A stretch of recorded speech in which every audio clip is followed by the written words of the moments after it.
नमस्कार। आज का वीडियो बहुत ही व्यवहारिक है, जो कि जितने भी सनातनी लोग हैं वे सब जानते हैं और अधिकतम लोग इसका पालन भी करते हैं, व्यवहार में भी लाते हैं। विषय है भावी वर और कन्या का मेलापक गणना विचार। अपने यहाँ की एक परिपाटी है कि वर कन्या का मेलापक किया जाता है विवाह के पहले कि इन दोनों में मेलापक है या नहीं। तो आज का वीडियो जो है वो मेलापक विचार पर आधारित है।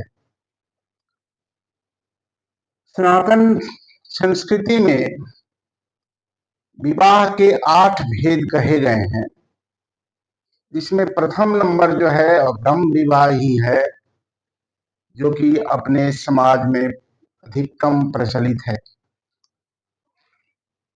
वो विवाह जिसमें कन्या के पिता एक स्वस्थ सुंदर दीर्घायु वर को ढूंढते हैं, फिर अपने यहाँ आमंत्रित करते हैं, वर पक्ष आता है और विवाह संपन्न किया जाता है। दूसरे तीसरे नंबर का जो विवाह है दैव आस प्रजापत्य आसुर गंधर्व राक्षस आदि विवाह जो है, उसकी दूसरी प्रकृति है।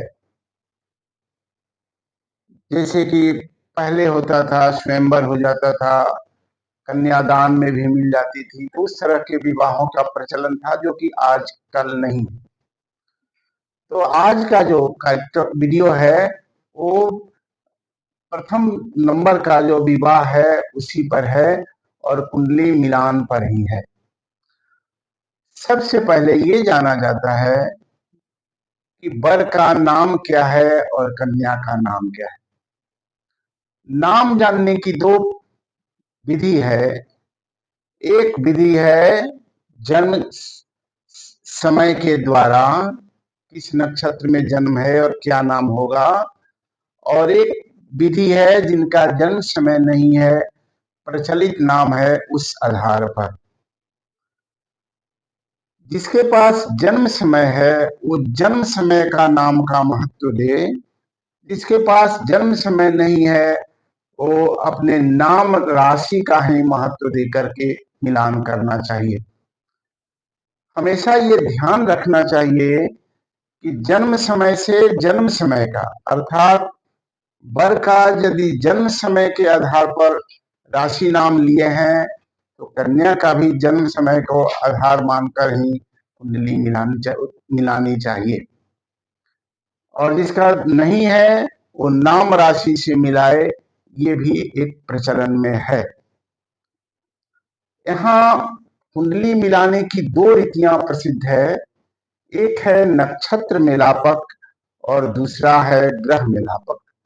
तो अभी जो हम चर्चा करने जा रहे हैं वो है नक्षत्र मेलापक। उदाहरण के तौर पर किसी का नाम अगर मोहन हो और कन्या का नाम यदि निकिता हो तो इन दोनों का मेलापक कैसे करेंगे। तो सबसे पहले मोहन का हम जानेंगे कि उनका नक्षत्र क्या है और उनकी राशि क्या है।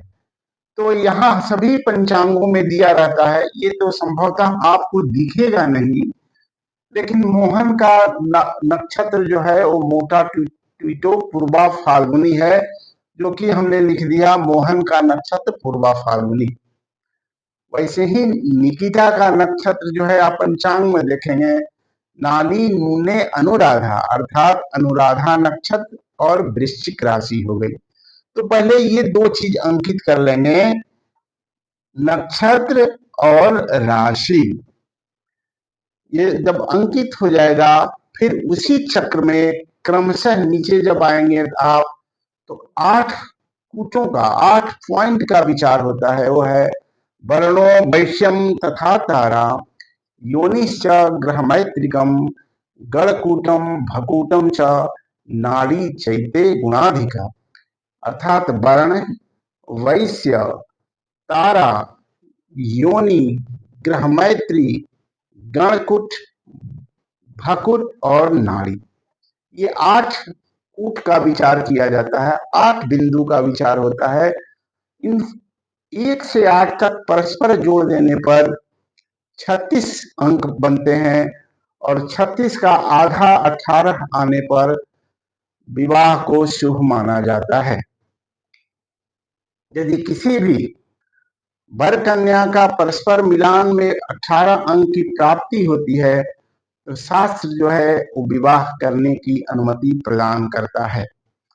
उसमें भी कई बातें हैं, जैसे नाड़ी दोष है, क्योंकि सर्वाधिक जो गुण है, कुट है, संख्या है, वो नाड़ी में ही मिलता है, 8 नंबर, इसलिए नाड़ी को ही महादोष माना गया।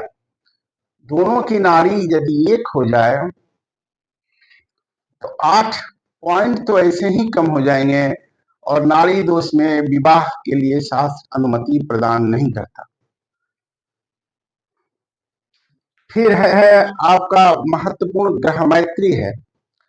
ग्रह मैत्री यदि किसी का हो, ग्रह मैत्री में 5 अंक मिलते हैं, 5 में 4, 3 तक शुभ माने गए हैं। अगर इतने अंक प्राप्त हो, दूसरे अगर कोई दोष है भी तो उसको शुभ माना जाता है, उसका प्रभाव नहीं पड़ता। और ये भकुट आदि में दोष होने के बाद भी विवाह की मान्यता शास्त्र द्वारा दी गई है। तो अब चलें, जैसे मोहन और निकिता का मिलाएंगे तो मोहन का हो गया सिंह राशि और निकिता की वृश्चिक राशि। सिंह राशि का जो वर्ण है वो क्षत्रिय है और वृश्चिक राशि का वर्ण जो है वो वैश्य है। इन दोनों के सामने पंचांग में यहाँ दिया हुआ है कि वर्ण गुण ये सब 8 चक्र बने हुए हैं, उसको देख करके उस संख्या को लिखना चाहिए। तो इनमें जो गुण मिलेगा उसको लिख दिया। फिर वश्य में, तारा में, तारा को थोड़ा सा समझना जरूरी है।